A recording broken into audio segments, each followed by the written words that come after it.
Welcome back to the Chad Hasty Show.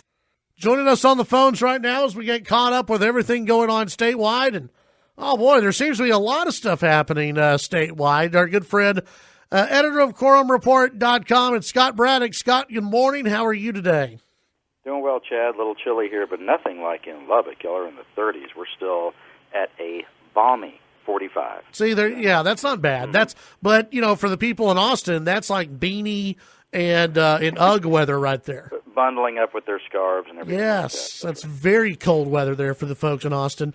I guess we'll start just with the upcoming session, Scott. We've talked about it a couple of different times, what this session may or may not look like exactly, and I guess we still don't know any answers on that. We still don't really have any answers on whether the media will be allowed to see anything that's going on during the upcoming session, correct?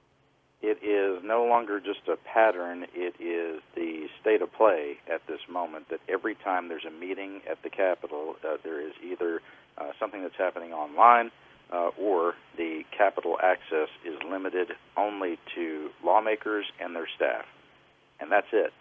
We have seen this now with the Sunset Commission, which is made up of lawmakers and some others.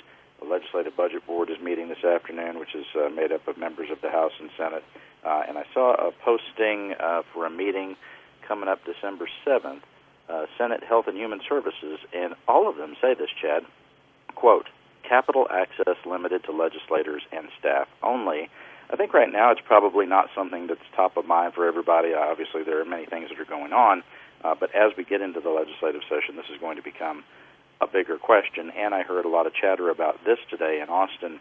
It's not keeping legislators from holding their fundraisers in person. One person told me they were heading to a fundraiser later this week, where they had heard that the attendance was going to be limited to 75 people. And one of the points that came out of the conversation was that we already sort of have a pay-per-view form of access to your state government right now. A lot of people make accusations of pay-to-play and all that. I'm not saying that, but this sort of does magnify that the people who are those political contributors can go meet legislators in person. And right now you have a lot of lawmakers who won't even meet with their constituents in person. That's going to be interesting. Have they come up with a plan on how to meet yet? No, not yet. The presumptive Speaker of the House, Dave Phelan, did put together a bipartisan working group to try to, hammer out some recommendations for what the legislative operations ought to look like. We still don't have a timeline about that just yet. We're going to be checking on that to try to figure out when they might come up with something. But, of course, the clock is ticking now. The legislative session begins in January, and so they need to figure out something. And, of course, we hear all this news about vaccines coming as soon as this week. Governor Abbott has said that in the coming days we're going to see the Pfizer vaccine distributed in Texas, but that's going to be on a limited basis, and of course there are certain people who are going to get those vaccines first, right? The first responders or the first frontline healthcare workers and people like that.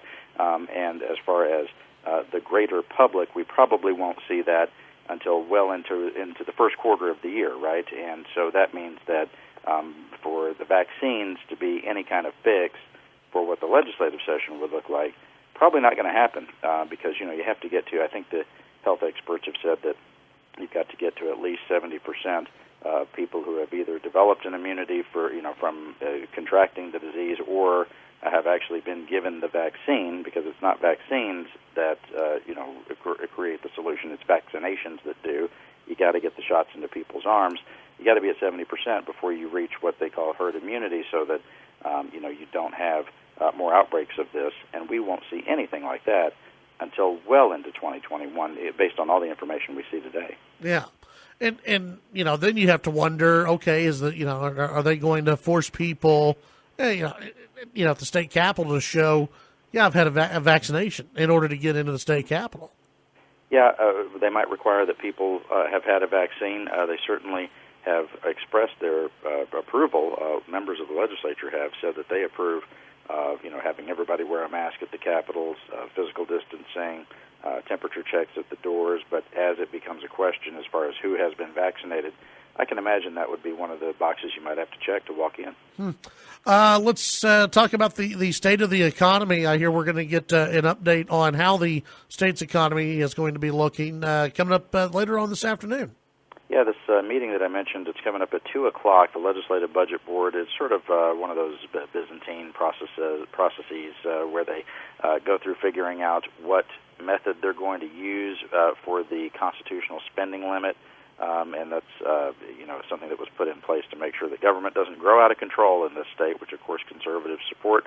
In the meeting this afternoon, they should hear from the comptroller, Glenn Hager, who's going to talk about where we are with the Texas economy. You remember that earlier this year, as the lockdowns were first starting to take effect all over the place, and then slowly those were lifted, and now we're once again in a resurgence of the coronavirus, so who knows exactly what it's all going to mean. It's a fluid situation. But when the comptroller first revised his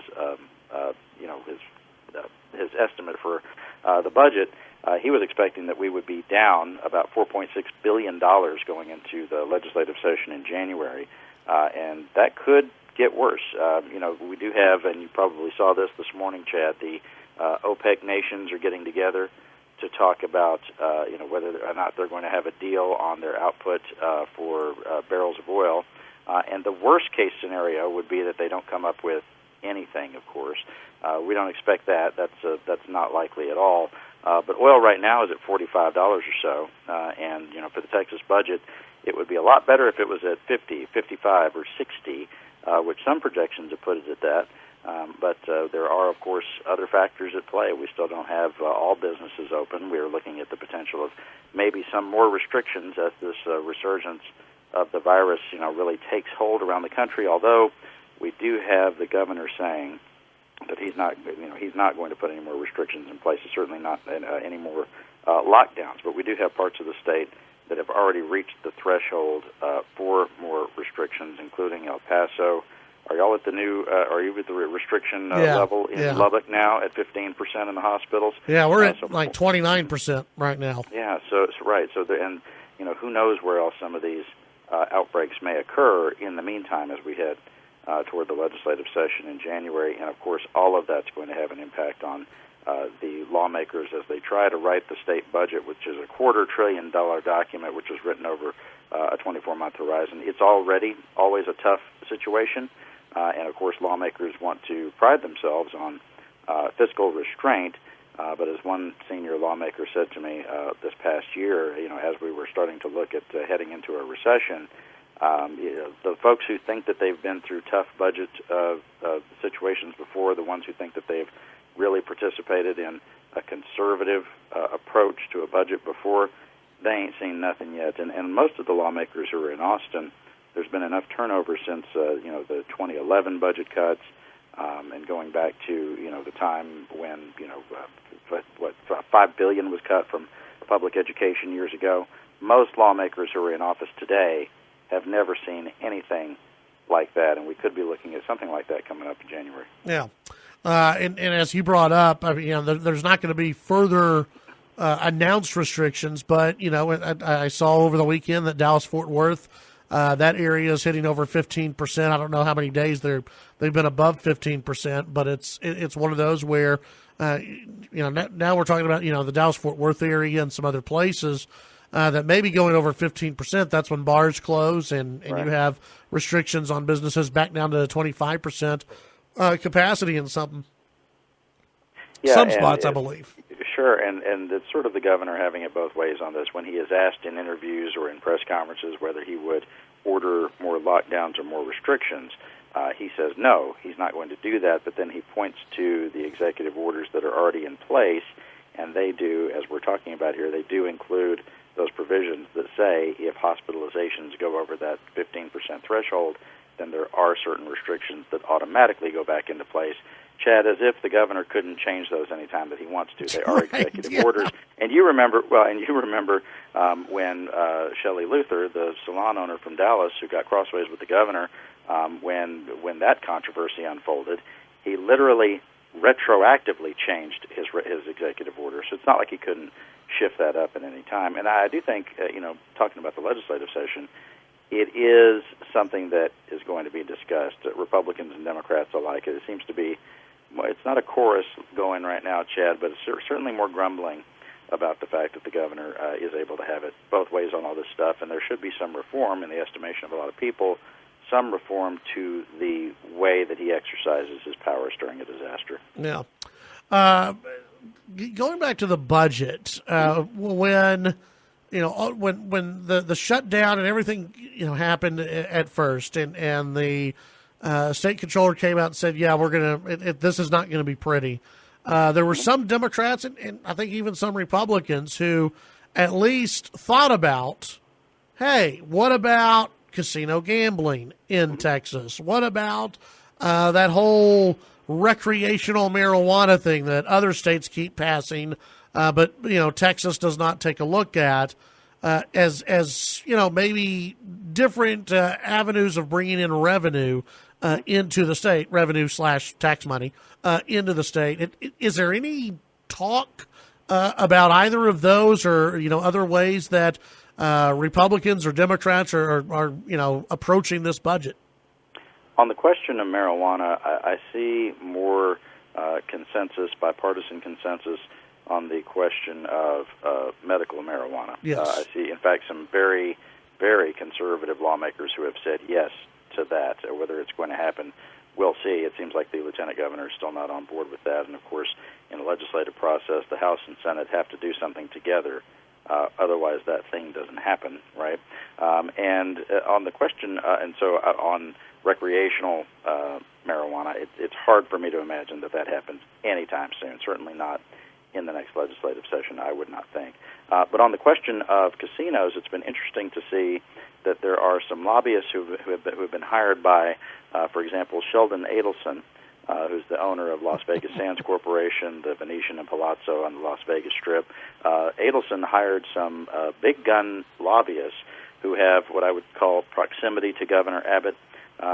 Mike Toomey is one of those lobbyists who you remember was just wrapping up his stint running the coronavirus task force for Governor Abbott, and a couple of other folks who have either worked for Governor Abbott in the past or do have, as I say, proximity to Governor Abbott. And I do think it's an interesting point, Chad, that as the legislature seems to cede more of its power to the executive branch, you see the governor doing more things by executive order. You certainly couldn't do casinos by executive order. I was about to ask you, are you... No, but the point I would make is that as they cede power to the executive branch, it does empower those lobbyists who tend to work in what around here they call a top-down fashion, which is working through the governor's office rather than working with individual lawmakers to try to get something done.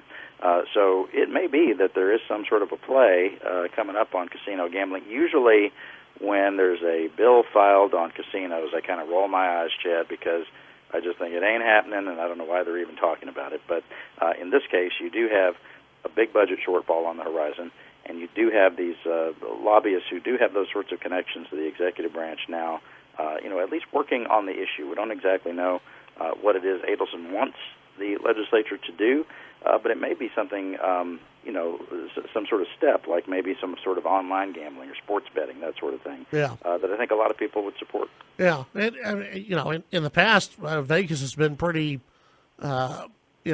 pretty against Texas casino gambling. A lot of Texans go to Vegas, but sports betting, I think you're right that they would love to see Texas open up on sports betting.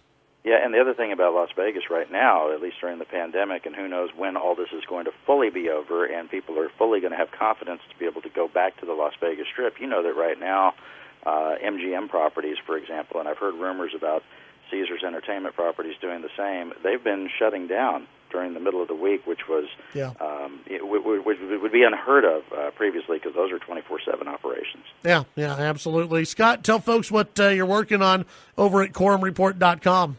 This question of transparency in government is definitely going to be a theme. It's not unusual for there to be opaqueness to Texas government, but we've seen so much more of this during the pandemic, and whether it continues is a huge question. And we'll get you the update on what the comptroller has to say about the state of the Texas economy, which means, of course, so much for the state budget and just for the average person out there. You can check it all out, quorumreport.com. Click subscriptions at the top of the page, and we'll get you signed up. Very nice, Scott. Thank you very much. Appreciate it.